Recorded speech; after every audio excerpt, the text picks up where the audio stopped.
बहू। श्रुति का व्यवहार अपनी सास के प्रति बिल्कुल अच्छा नहीं था।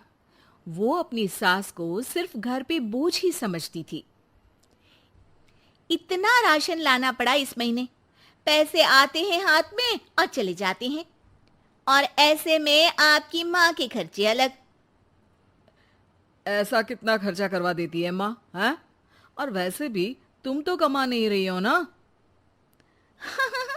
आखिर तुमने बोल ही दिया ना कि मैं पैसे नहीं कमा रही हूँ। दिखा ही दी मुझे मेरी औकात। जता ही दिया ना कि मैं किसी काम में नहीं आती हूँ। अरे तुम गलत समझ रही हो। मेरा कहने का मतलब था कि तुम हर बात का इल्जाम माँ पर मत लगाया करो ना। तभी बगल के कमरे से माँ आ जाती है। अरे बेटा, इतना तेज बोल के मत लड़ो, बाहर वाले सुन लेंगे। माँ जी, सुनने दीजिए उनको भी। उन्हें भी तो पता चले कि आपकी वजह से घर में पति पत्नियों के बीच में कैसी लड़ाइयाँ होती हैं। अरे बहू, मेरी वजह से? मैंने तो तुम दोनों को कभी ये नहीं दिखाया कि मेरे लिए लड़ो। माँ आप जाइए यहाँ से, मैं बात कर रहा हूं ना। लेकिन बात तो मेरी हो रही है ना, तो मुझे तो बोलना ही पड़ेगा। बताओ बहू, क्या दिक्कत है तुम्हें मुझसे? अरे घर छोटा है, जगह कम है, यश की तनख्वाह भी तो लाखों में नहीं है।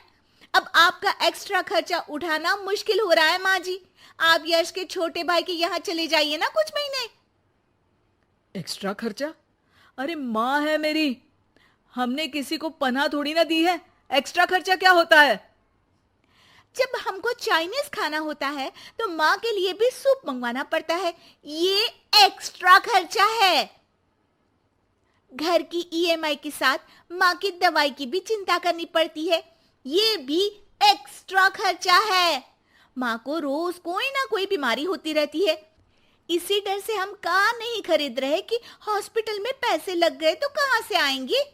और खाने पीने कपड़े इधर उधर के खर्चे तो जोड़ भी नहीं रही हूँ मैं। अरे ये सब तो मैंने यश के लिए भी किया है। मैंने तो ऐसे उंगलियों पे हिसाब नहीं रखा। लो, आपने भी जता दिया ना। अरे आप थोड़े दिन किसी रिश्तेदार के यहाँ क्यों नहीं चली जाती? खर्चा भी बचेगा और घर में शांति भी रहेगी। यश श्रुति की ये बात सुन के गुस्से से आग बबूला हो जाता है। चुप हो जाओ श्रुति, बहुत हो गया तुम्हारा। मेरी माँ है वो, और उनका अधिकार इस घर पे हम दोनों से भी ज्यादा है। और खर्चे बचाने की इतनी ही पड़ी है तो तुम खुद क्यों नहीं चली जाती अपने मायके? घर में शांति तो तुम्हारे जाने से भी हो सकती है।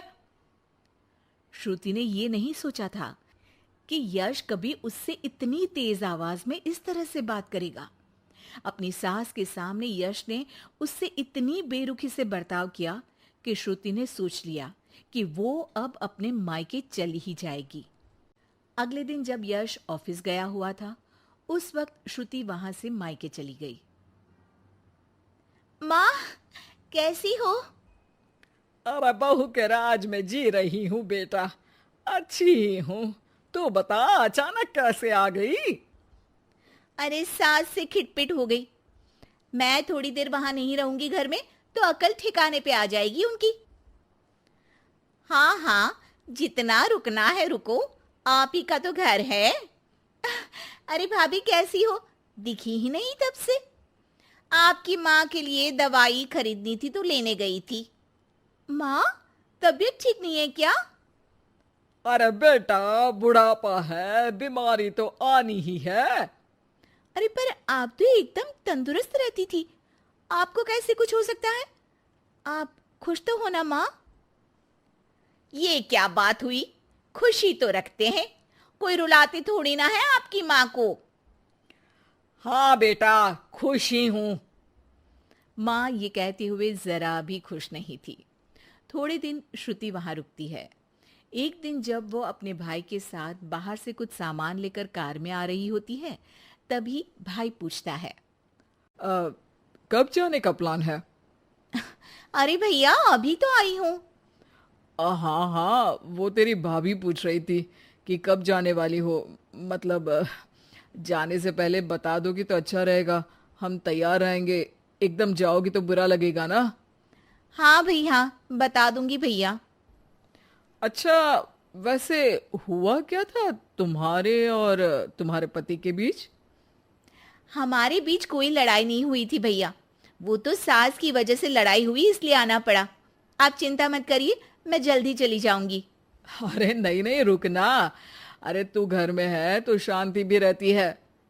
क्या मतलब?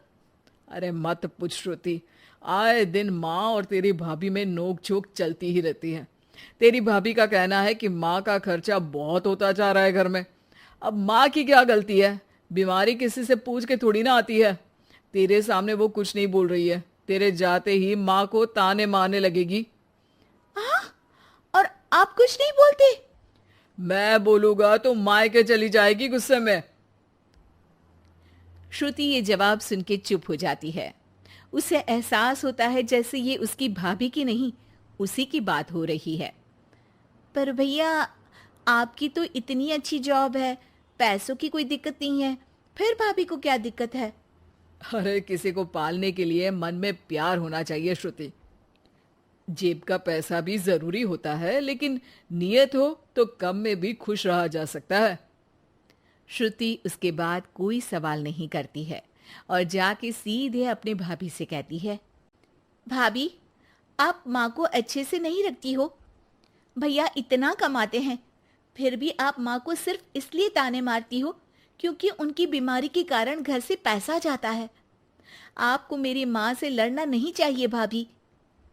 अच्छा, तुम इतनी समझदार हो तो अपनी सास से क्यों लड़के आई हो?